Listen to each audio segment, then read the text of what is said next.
Well, we all saw this coming. um, we went back, way back, even before the referendum, about how joining the TTP, or at the time what was the Trans-Pacific Partnership, would not be any sort of a replacement for Britain, purely for the fact you cannot pick up Britain and just suddenly move it into the Pacific Ocean. This is true. Trade gravity is a thing.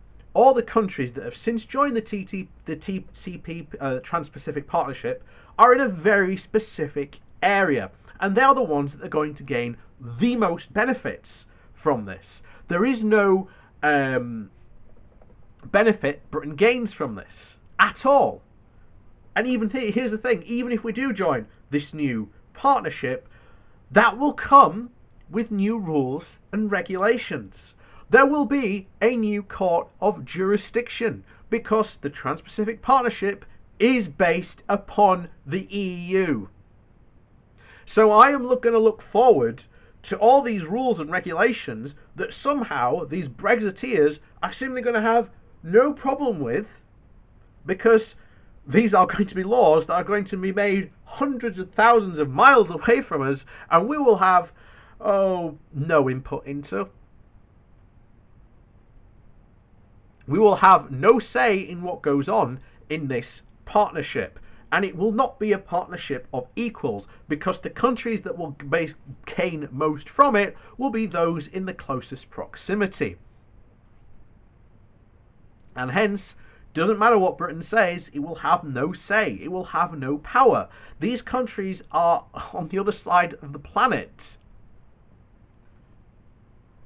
It will mean absolutely nothing for us. It will improve our trade no end.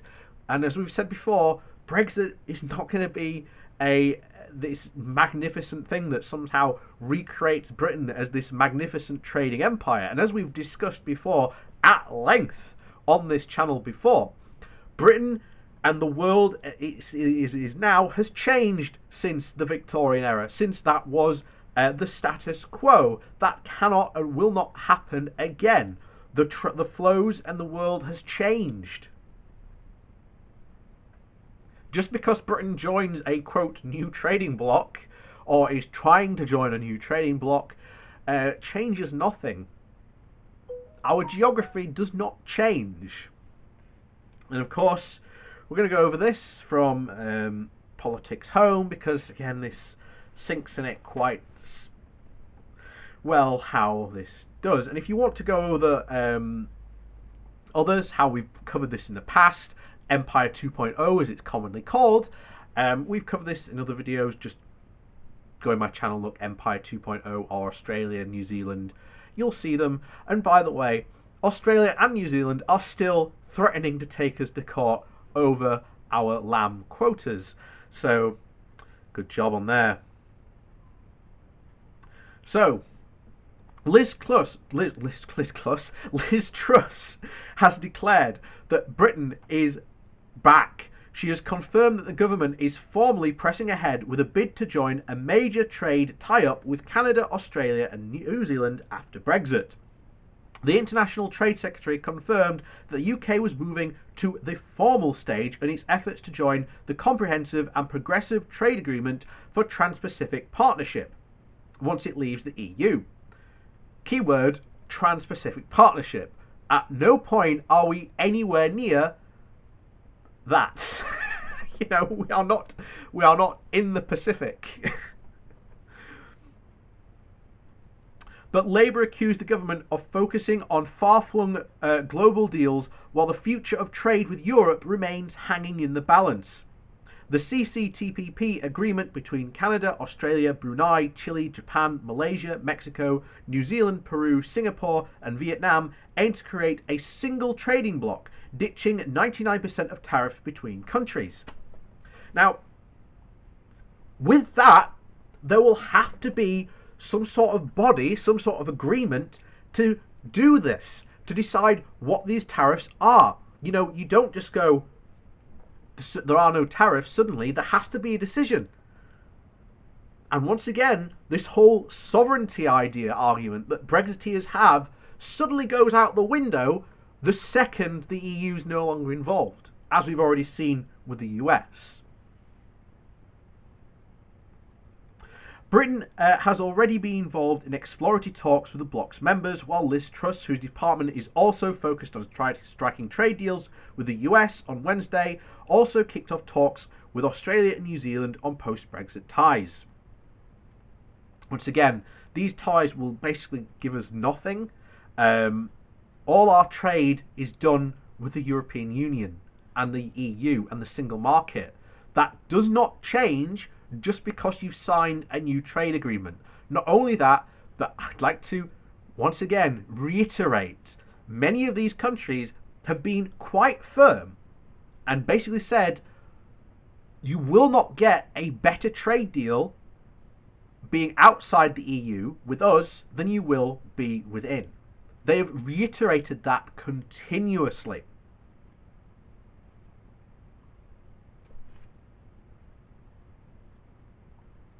So, speaking in the Commons on Wednesday, the Cabinet Minister declared the start of negotiations with Australia and New Zealand as a historic moment for this country. When we left the EU, we did so on the promise of trading more with friends and allies across the world. Then why are we ditching the ties with the EU?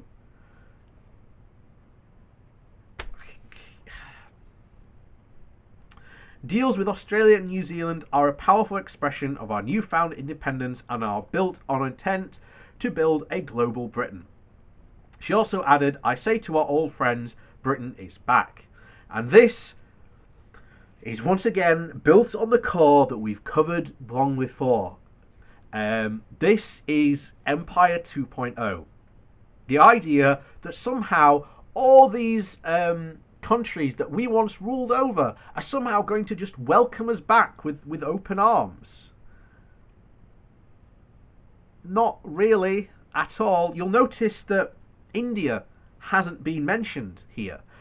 India, right from the very get-go, was the most adamant with its trade minister at the time, I can't remember his name, basically being quoted as saying, we will not become an imperial bazaar for the UK.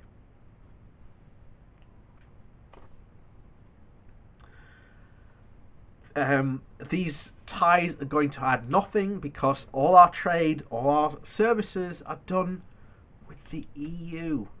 It does not change. And the worrying thing is that this is very much built around, when you look at the country itself, London.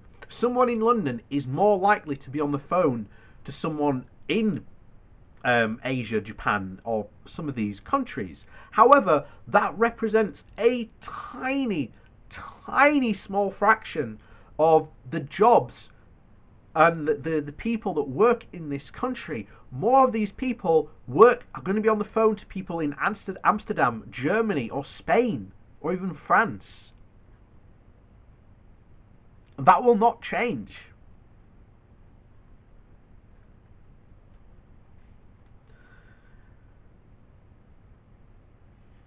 But you know, we've said all this time and time again, and all these new trade deals are just it's nothing. It's going to be, we will lose everything and gain nothing from Brexit.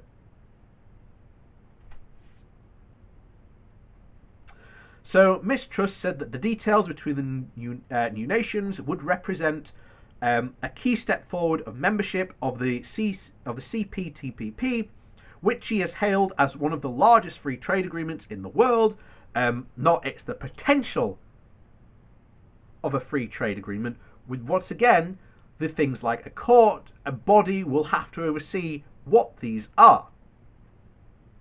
And once again, as we said at the beginning of this video, the second the sovereignty argument comes into, say, non-European countries, that argument suddenly gets thrown out the window.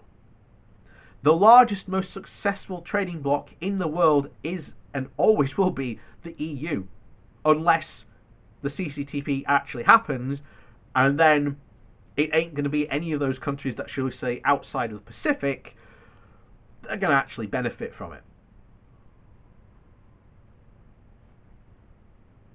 Not only that, this brings into massive question of lowering of our own standards, workers' rights, consumer rights.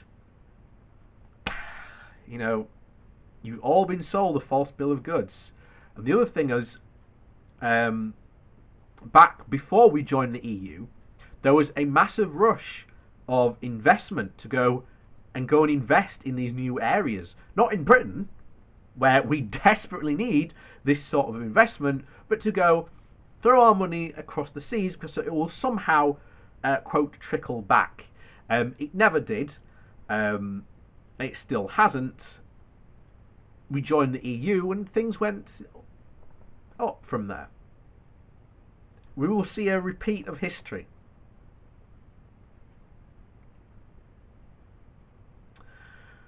She confirmed that both Australia and New Zealand support our membership, and today we have formally announced our intention to pursue accession to the agreement.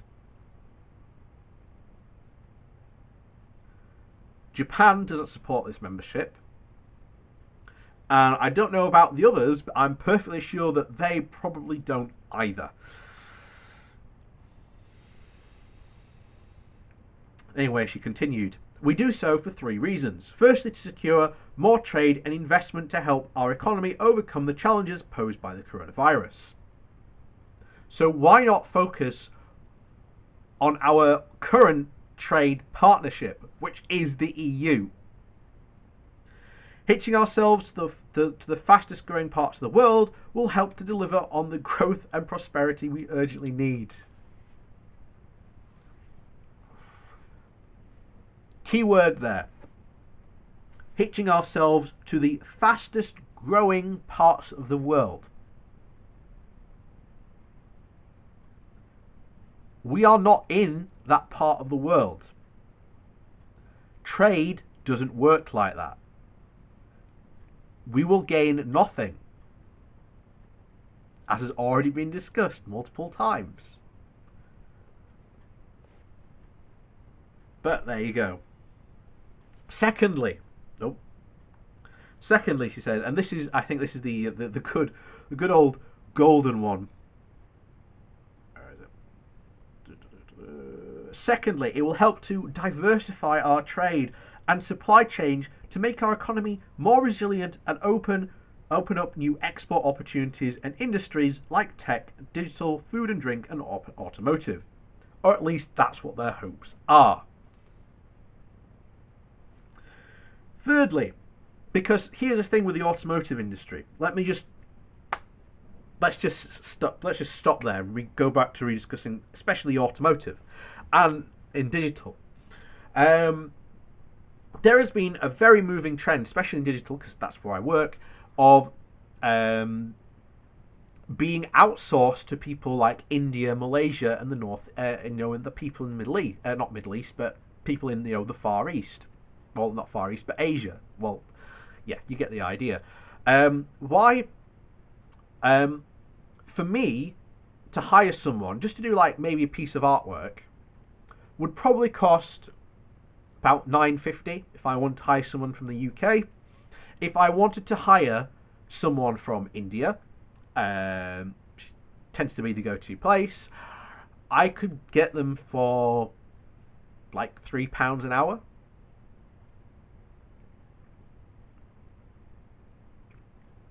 And bear in mind, over there are less regulations, probably except like Japan, New Zealand and Australia probably. All these other countries, workers' rights are non-existent. So do you think that all these companies that have like really cheap access to the labour over there are suddenly going to come to the UK or provide jobs in the UK? No. In fact, it will probably encourage many other companies to go, we can save a ton of money if we just move over there and just use that really cheap source of labour.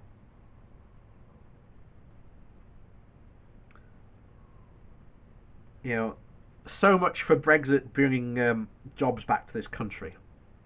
Once again, I'd also like to recommend and reiterate the phrase of what Trade Secretary Wilbur Ross said about Brexit and the UK, that it was America's God-given right to steal jobs from the UK and bring them over to America.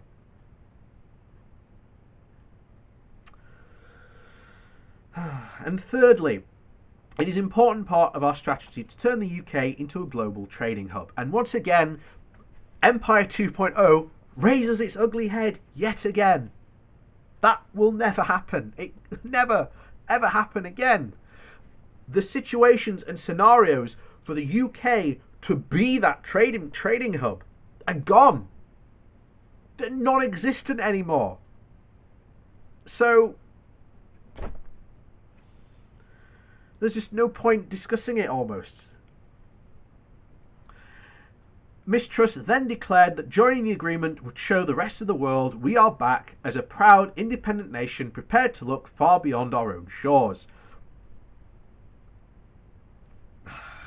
Just, yeah.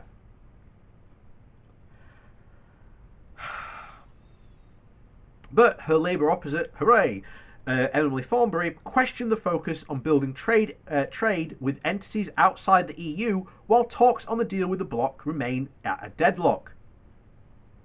I'm all for expanding the 0.3% of our global trade that we share with Malaysia and Brunei, which again sums it up. This is not going to improve what we lose from the EU, which is what their hope is. It's not going to improve anything. Because think about that, 0.3%, that's nothing. When you compare it to, as she's about to say in a moment, the 47% trade we have with the EU. You know, there's priorities there, and clearly they've got them in the wrong order. Anyway, she continues.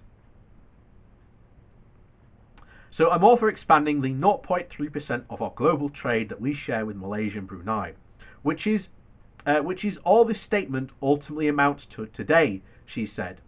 But when the 47% of our trade that depends on Europe is still hanging in the balance, then that is where the government's priorities should lie.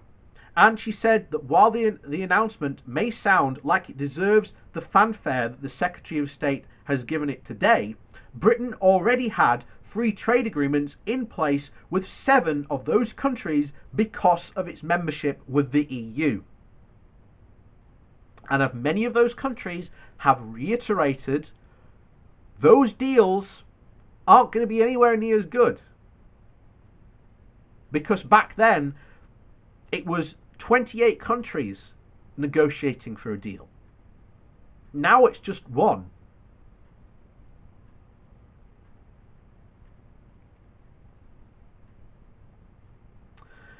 So anyway, she continued. That's Japan, Canada, Singapore, Mexico, and Chile, Peru, and Vietnam, the Shadow International Trade Secretary said. And for 2 of those, Chile and Peru, rollover deals are in place to continue free trade beyond December. And the 5 other bilateral negotiations are still ongoing to get rollover deals agreed. So that's 7 out of the 11 taken care of. Labour also pressed the government for a string of answers on whether these deals would open up public services to greater private sector investment and whether they will see a loosening of our environmental and consumer standards. Ms Thornberry asked, can the government guarantee a blanket exception for our NHS and our other essential public services? Hitting back, Truss accused Labour of trying to down our efforts to secure trade agreements with the vast majority of the world. We already have those agreements, so that's a complete nonsense for that comeback. She continued saying, it is only the Labour Party that could call a trade area where the UK currently has 110 billion pounds worth of trade low value. It is when you compare it to the EU, which amounts to something like Uh, was it 360 billion? Yeah, that's pretty low value. And yet, we are talking in like the billions, but it just shows you where our trade actually lies. And the fact that I keep on talking about it, trade gravity is a thing.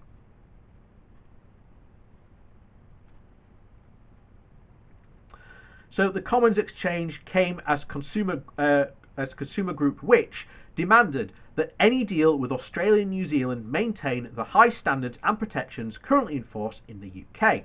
By the way, Australia and New Zealand do have lower food standards than us, including some in America of the hormone pork and other things like that, which we've talked about before. Anyway, they continued. There are many potential benefits to the gained trade deals from Australia and New Zealand, the group's head of customer protection, Sue Davis, said. She added, but ultimately, their success will be judged by the impact that they have on the price, choice, and safety of products and services that we use every day.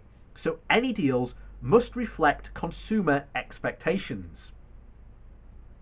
We know that people value the UK's high standards and protections and expect them to be maintained.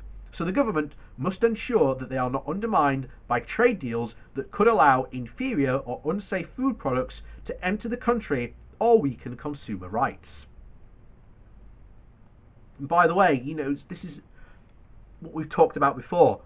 You don't kill lamb and then ship it halfway around the world. You'd kill the lamb and then you'd butcher it up to serve out to the closest countries, because again that distance does affect the price. And that again, we've talked about this before, because you're having a lower price means you have to send a higher volume. Now countries put tariffs on this to stop companies and other countries basically dominating a foreign market with their own local goods. This is what's going to happen to the UK. All these foreign markets are going to flood the UK with foreign cheap low goods, and this will have a massive effect on our local manufacturers, farmers. They could go under. This is serious. There's a reason why a lot of the small farmers have basically said, again, the UK government said that they would replace the money that farmers got from the EU. They haven't done that. And a lot of farmers relied on that, even though they did trade, because they were at a disadvantage because of a lot of the local protections, mainly to do with France. That's why we got the rebate in the first place. And now looking at bankruptcy. Because it does cost money, a lot of money, to send, these goods. You don't send them in small numbers like you would do, like these small farmers can do to the EU, because they have that access because of being in the single market.